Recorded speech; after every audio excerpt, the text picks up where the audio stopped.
Ever since Indian Prime Minister Narendra Modi inaugurated India's new parliament building last month, the controversy surrounding its mural of an undivided India has erupted in a number of South Asian countries, including Nepal, Pakistan and Bangladesh.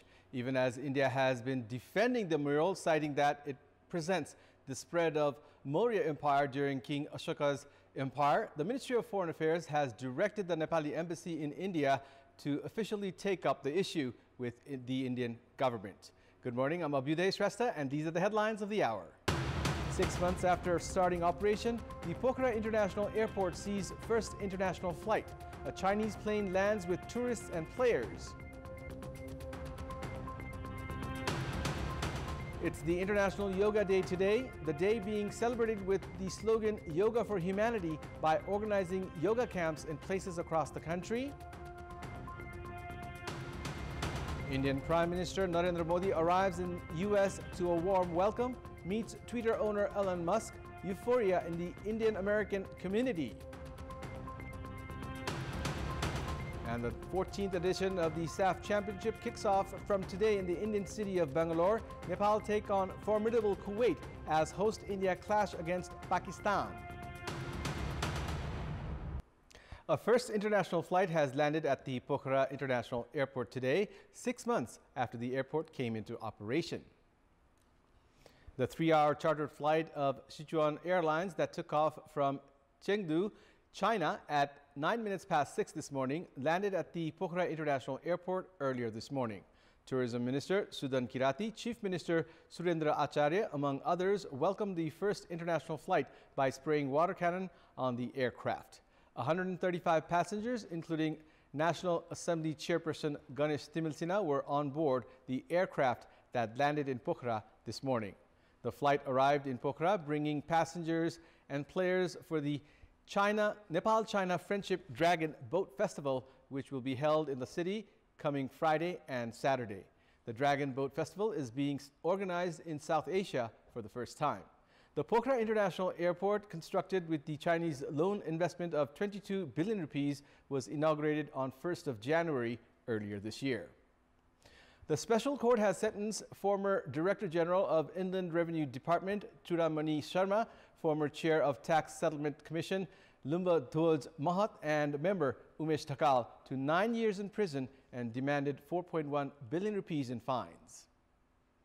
The bench of Chair of Special Court Justice Shrikant Paudel, including members Yamuna Bhattrai and Shaligram Koirala, found them guilty of corruption charges. Mahat has been handed 9 years and 1 month in prison, while Thakal and Sharma have been handed 9 years. Each of them have been fined 4.1 billion rupees. The Commission for the Investigation of Abuse of Authority, CIAA, had filed a case against the three for irregularities in revenue. They were found guilty on 1st of June, the verdict of which was announced yesterday. Meanwhile, they have been cleared of the allegation that they accumulated wealth through illegal means. The CIAA had filed the corruption case against the three some 6 years ago, saying that they had relieved businesspersons of taxes. The International Yoga Day with the slogan Yoga for Humanity is also being observed in Nepal today. The International Yoga Day is celebrated every year on 21st of June to raise awareness about the various benefits of practicing yoga. Yoga has gained popularity globally for its physical, mental, and spiritual benefits. Yoga camps are being organized in Kathmandu's Narayanchor, Sangkamul, Dhumbarai, and other places throughout the country from early morning today on the occasion of Yoga Day. President Ramchandra Paudel extending his wishes on the occasion of International Yoga Day today through a message, has said that the world adopting the ancient practice of yoga, which is also linked with Nepal, is a matter of joy. The International Yoga Day has been celebrated around the world every year on 21st of June since 2015, following its inception in the United Nations General Assembly on December 11, 2014. Prime Minister Pushpa Kamal Dahal has also participated in the yoga programs held in the capital this morning on the occasion of International Yoga Day.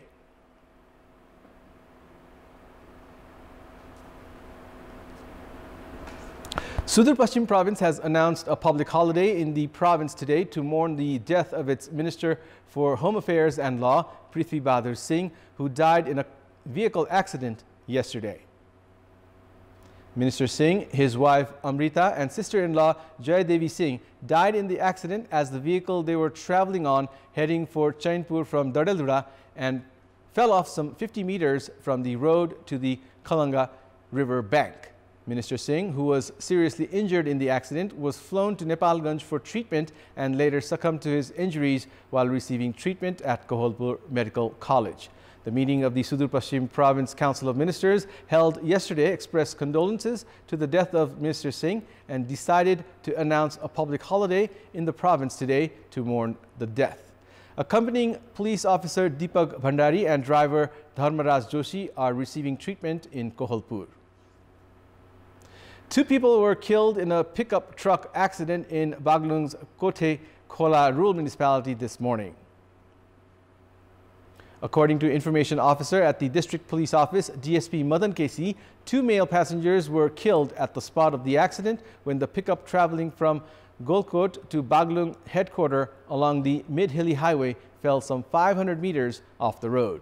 The accident site is almost 20 kilometers away from the Baglung headquarters. The government has introduced the health insurance program through the budget for the upcoming fiscal year, which will likely be implemented only for government and community hospitals. The Health Insurance Board has demanded the government to issue an official statement regarding the inclusion of private health institutions in the program. The board has demanded the government to clarify the contradicting provisions in the regulation and act of the budget for the upcoming fiscal year.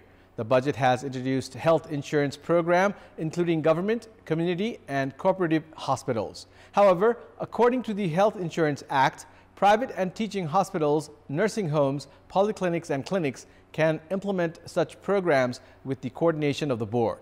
There are a total of 460 government and private health institutions that have implemented the provision of health insurance. 15 out of the total 50 private health institutions scrapped the insurance program last year. The government last year had withdrawn the insurance program for private health institutions, citing their failure to formulate clear regulations and to make payments on time. The Ministry of Health also seems unclear at the moment regarding this provision. Only 7 million people have been involved in the health insurance program, which was started in the year 2072 of the Nepali calendar, while the rate of renewal is limited to 30%. The Health Insurance Board's failure to make people aware about the importance of health insurance and the complications faced during the process has left service seekers dissatisfied. In our Public Voice segment, we had asked people in several provinces what should be done to make health insurance more effective. Let's take a look at what they had to say. Public Voice. जुनै पनि ठाउँमा चाहिँ विभिन्न हस्पिटलहरुमा चाहिँ बीमा लागू गर्दियो भनेदेखि अनि त्यसपछि चाहिँ यो भिडभाडहरु कम्ती हुने हस्पिटलमा पनि अनि सबैले सुविधाहरु पनि आनन्दले पाउने त्यो हुन्छ। स्वास्थ्य बीमा चाहिँ यो सरकारी हस्पिटलमा मात्रै लागू हुन्छ, यो प्राइभेट हस्पिटलहरुमा पनि लागू हुनु पर्यो। सुगर जस्ता बिरामीहरु, क्यान्सर जस्ता बिरामीहरुको लागि पनि औषधिको केही व्यवस्थापन गर्ने। स्वास्थ्य बीमा गरे बापत कति सेवा पाउने हो, त्यो सेवा पूर्ण रूपमा पाउनु पर्छ। 80% दबाई पाइएछ, 20% कमै छ। पैसा आज हामीले तिरेको हुन्छ, अब हामीले सुविधा चाहिँ 3 महिना पछाडी मात्रै पाउँछौं। त्यसको त केही अर्थै भएन। मुख्य त अब चेतनाको विकासै हुनु पर्यो। नियमनकारी निकायले व्यवस्थित ढंगले नियमहरु, कानुनहरु, त्यसलाई आवश्यक पर्ने नियमावलीहरु बनाइदिनु पर्छ। कतिपय त गरिबहरु पनि छन् नि त, तिनीहरुलाई पनि सबैलाई समेट्नु पर्छ। भनेको औषधि भनेको ठाउँबाट पाउनु पर्यो, सबैको पहुँच हुनु पर्यो। निजी अस्पतालमा पनि लागू गर्नु पर्यो। दीर्घ रोगीहरुलाई त्यसलाई छुट्टै व्यवस्था गर्नु पर्यो के। कार्यान्वयनको तहमा चाहिँ के भइरहेको छ भन्ने कुरा चाहिँ नेपाल सरकार र त्यो जुन स्वास्थ्य बीमा गर्ने संघ संस्थाले पनि अनुगमन गर्नुपर्छ। यो औषधि हामीसँग छैन, तपाईहरुले बाहिर गएर किन्नुहोस् है भन्ने कुरा आउँछ, त्यसमा चाहिँ अलिकति अनुगमन नपुगेको हो कि। सरकारले प्रचार प्रसारको व्यवस्था पनि गर्नुपर्ने अत्यन्तै जरुरी देखिन्छ।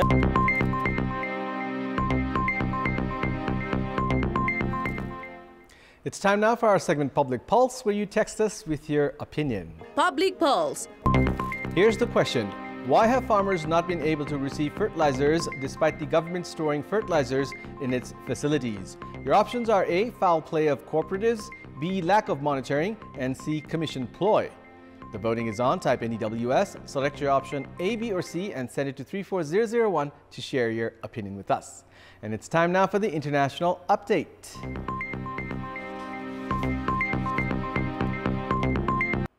Indian Prime Minister Narendra Modi landed in New York yesterday for a rare 3-day state visit to the United States of America, where his itinerary includes an address to the joint session of the U.S. Congress and dinner with President Joe Biden. At the airport, he was seen shaking hands with a huge group of Indian expats who had gathered to welcome him. Outside his hotel, another crowd of expats were seen waiting. Prime Minister Modi is meeting 24 thought leaders, including Nobel laureates, economists, artists, scientists, scholars, entrepreneurs, academicians, health sector experts, and others. He has already met Tesla founder Elon Musk, who is hoping to invest in India. Prime Minister Modi is scheduled to lead a yoga event this morning at the UN building on the occasion of World Yoga Day.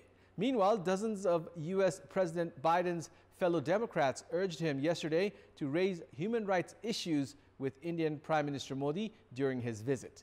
The U.S. lawmakers said they were concerned about religious intolerance, press freedoms, internet access, and the targeting of civil society groups.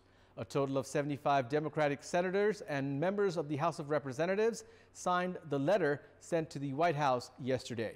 Modi has been to the United States 5 times since becoming Prime Minister in 2014, but the trip will be his first with the full diplomatic status of a state visit, despite concerns over what is seen as a deteriorating human rights situation under his Hindu nationalist Bharatiya Janata Party. At least 41 people have been killed in a riot at a women's prison in Honduras yesterday. It is understood that a fight broke out between rival gangs, after which one gang set a cell on fire. Officials say the fire caused the majority of the deaths, but some of the victims were shot. The country's Deputy Security Minister, Jusisa Villanueva, has declared a state of emergency and promised to crack down on the violence. It is unclear if all of those killed were inmates of the jail, which is roughly 20 kilometers from the Honduran capital, Tegucigalpa, and holds around 900 people. Several other prisoners have been taken to hospital.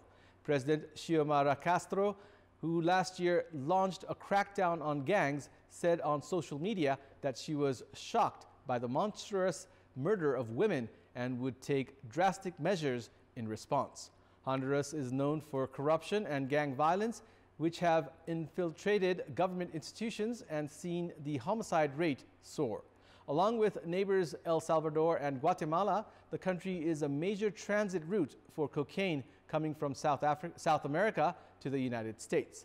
It also has a history of deadly prison riots, which are often linked to organized crime. Sports news. The 14th edition of the SAF Championship is kicking off in Bangalore, India from today. Nepal will face Kuwait today in their first match. The match is scheduled to start at 3:45 p.m. Nepal time at the Sri Kantiroa Stadium. Kuwait and Lebanon are teams that have been invited for the first time to play in the SAF Championship.